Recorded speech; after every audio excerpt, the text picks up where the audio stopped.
Hello, beautiful people of the internet. How are you doing today? My name is Jackie and welcome back to my YouTube channel. Today in this video, I'm going to discuss my TBR for Cloak and Dagger Christmas 2022. Cloak and Dagger Christmas is a readathon that takes place every December and is dedicated to reading mystery novels. This is my first time participating and I am so excited to join in on all the mystery reading fun. The hosts for this year are Kate Howe, Janelle from Too Fond of Books, Carolyn's Reading Ramblings, Kate from the novel Nomad, and Melanie Martin. This year's reading prompts are inspired by the classic Christmas song, The 12 Days of Christmas. Now, you do not have to read 12 books for this readathon. Technically, you can participate just by reading any mystery in the month of December. That there are 6 specific reading prompts. I'm going to try to fulfill all of those if possible. There are also some fun activity prompts that you can do as well. So the first reading prompt, a partridge in a pear tree, read a mystery with an alliterative title. Now, originally for this prompt, I was going to read Suspense and Sensibility, the second Mr. and Mrs. Darcy murder mystery by Carrie Bebris. However, before I filmed this TBR, the library let me know that a book I put on hold several months ago was now ready for me. And this book is a mystery with an alliterative title, so I'm going to read this instead. I'm going to be reading Daisy Darker by Alice Feeney. This is a contemporary mystery thriller inspired by And Then There Were None by Agatha Christie. I am excited to read this. I've heard good things about it, and I have enjoyed other books by Alice Feeney that I've read. I read Sometimes I Lie, His and Hers, Rock, Paper, Scissors. I think those are the books that I've read by her, and I did really like all of them, so I hope I will like this one too. And of course, when I heard that it was an And Then There Were None inspired mystery thriller, I was just sold because And Then There Were None is one of my favorite books ever. I think it's just genius, so anything that has the same vibes as that, I am interested.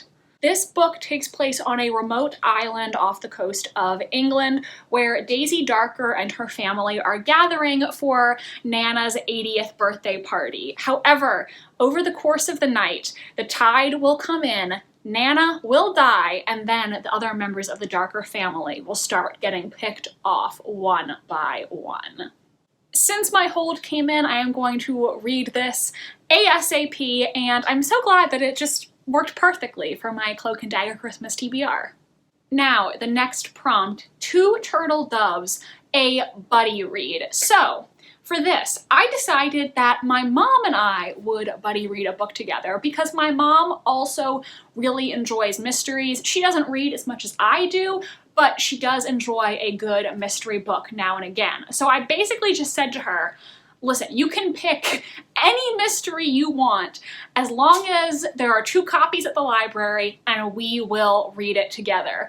The book that she ended up selecting is Death Comes to Bath. I forget the name of the author, I'm sorry, but I will put a picture of the book on screen. So we put 2 copies of this book on hold, and in the month of December, her and I are going to read this book together to fulfill the buddy read prompt. This book is part of a series, but I looked on Goodreads and I saw people say in the reviews that it's not necessary to have read the earlier books to read this one. The reason my mom wanted to read this book is because it is set in Bath, England, and that is where I studied abroad. So we both found the concept of a murder mystery set in Bath very intriguing. I also did not realize until I read the description that this is a historical mystery, which anyone who's seen my videos before knows those are some of my favorites. So that just made me want to read this even more. In this book, the 2 main characters, Robert and Lucy Curland, relocate to Bath because Robert's old injury from the Battle of Waterloo has been acting up, so they think it might be a rejuvenating place for them to go. While in Bath, they make a new acquaintance, Sir William Benson, and when William is found dead in the Roman baths, Robert and Lucy decide to investigate. A Regency bath set murder mystery. Oh my god, that just sounds so good, and hopefully I will like it. I guess if I really end up loving it, I can go back and read the earlier books in the series. Looking forward to this buddy read. The next prompt, 3 French hens. Read a translated mystery or a mystery set in a different country than your own. Now, I also challenged myself a bit. I read a lot of mysteries set in England / the UK, so I wanted to pick a book that was set not in America and also not in the United Kingdom. Now, in my recent historical mystery TBR videos I made, I had several books on that TBR that are set in India, so I decided I would pick one of those for this prompt. I've never read a mystery set in India before. The book that I'm going to read for Cloak and Dagger Christmas is The Widows of Malabar Hill by Sujata Massey, the first Perveen mystery novel. This book is the first in a series set in 1920s Bombay, and the main character, Perveen, just began working as a lawyer at her father's law firm, becoming one of the first female lawyers in all of India. I don't entirely remember what the mystery plot for this first book is, so I'm just going to read the description so I don't get it all messed up. Perveen Mystery, the daughter of a respected Zoroastrian family, has just joined her father's law firm, becoming one of the first female lawyers in India. Armed with a legal education from Oxford, Perveen also has a tragic personal history that makes women's legal rights especially important to her. Mystery Law has been appointed to execute the will of Mr. Omar Farid, a wealthy Muslim mill owner who has left 3 widows behind. But as Perveen examines the paperwork, she notices something strange. All 3 of the wives have signed over their full inheritance to a charity. What will they live on? Perveen is suspicious, especially since one of the widows has signed her form with an X, meaning she probably couldn't even read the document. The Farid widows live in full purdah, in strict seclusion, never leaving the women's quarters or speaking to any men. Are they being taken advantage of by an unscrupulous guardian? Perveen tries to investigate and realizes her instincts were correct when tensions escalate to murder. Now it is her responsibility to figure out what really happened on Malabar Hill and to ensure that no innocent women or children are in further danger.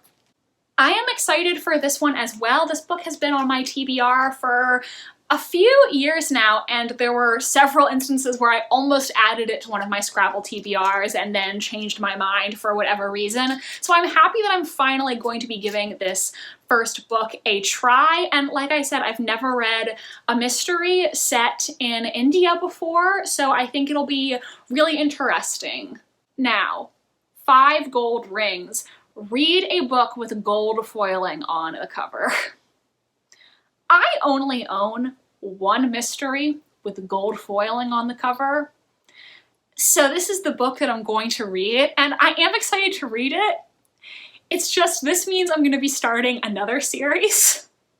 So I'm going to be reading a lot of historical mystery series, but I am still excited to finally read Dissolution by CJ Sampson. It has a little gold foiling on the D right here, and I really was struggling to find another mystery with gold foil on the cover. I went to my library and was just randomly pulling mystery books off the shelves, like, do you have gold foiling? And I really was striking out there, so I'm going to read this one, and I am excited to read it. I've wanted to read this book since, like, 2019, I think. I don't know if it's really the best choice to start another historical mystery series because I'm already reading a couple, but I am excited. I do think I'm gonna like this. This is the first novel in the Matthew Shardlake series, a historical mystery series set in Tudor era England. This first book takes place in 1537. The Tudor era is one of my personal favorite eras. I love reading about the Tudors, and I've had a lifelong fascination with this time period ever since I was in elementary school. So when I first discovered that there was a historical mystery series set in the Tudor era, immediately I knew that this was just something that was right up my alley, because I love the Tudors and I love a mystery. So combine them together in one, it sounds amazing. This first book takes place around the time of the dissolution of the monasteries in England, and lawyer Matthew Shardlake is sent to investigate when Robin Singleton, commissioner to Thomas Cromwell, is found murdered at a monastery. I have wanted to read this for quite some time now. I saw one of the books randomly when I was studying abroad in Bath. I saw one of the books in the bookstore, just randomly picked it up, and as soon as I learned what the concept was, I just knew this was something that I had to read. So I am excited to finally try this series out, and I guess it is good to knock off one of the books on my physical TBR.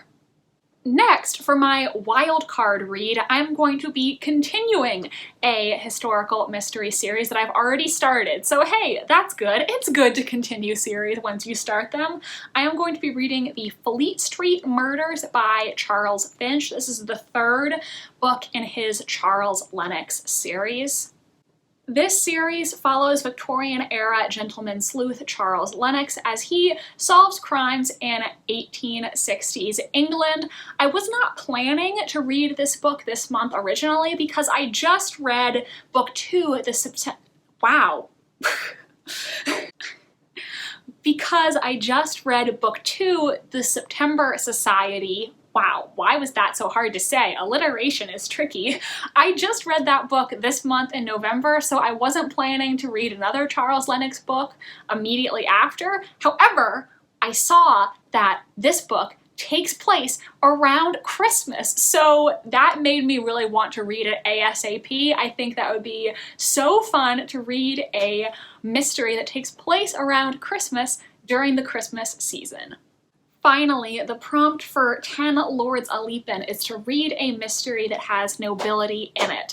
And for this prompt, I am going to be reading Lord Edgware Dies by Agatha Christie. This is one of her Poirot novels, and I do not know a whole lot about it, but I have heard that this is one of her better books. I am also planning on filming another Trying to Solve Agatha Christie video in December where I will be reading Lord Edgware Dies and providing my theories along the way. I think it's going to be so much fun.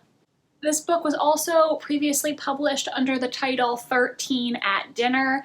Lord Edgware is found murdered in his library, and suspicion falls onto his estranged wife, who was just bragging about her plan to get rid of him. However, how could she have killed her husband when, at the time of his death, she was publicly seen at a dinner party? Hercule Poirot is going to find out who killed Lord Edgware.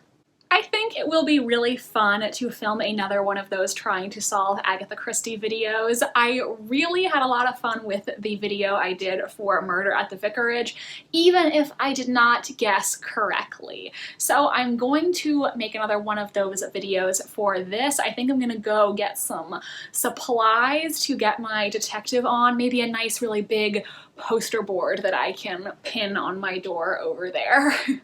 If I could, I would love to have one of those really big like whiteboards and connect stuff with red string like they do in those dramatic TV shows. I don't know what I would do with it though, so I think I'm just gonna find something to put on the door. Something that's not quite so huge, but yeah, it's gonna be really fun to try to play detective. And definitely subscribe to my channel if you want to see that video when it comes out sometime in December. So those are my reading plans for Cloak and Dagger Christmas 2022. I will probably attempt to do some of the activity prompts as well and capture those in a vlog for you all. I am so excited to be taking part this year. If you are also going to participate in Cloak and Dagger Christmas, do let me know in the comments section what you plan to read. I would love to hear all about it.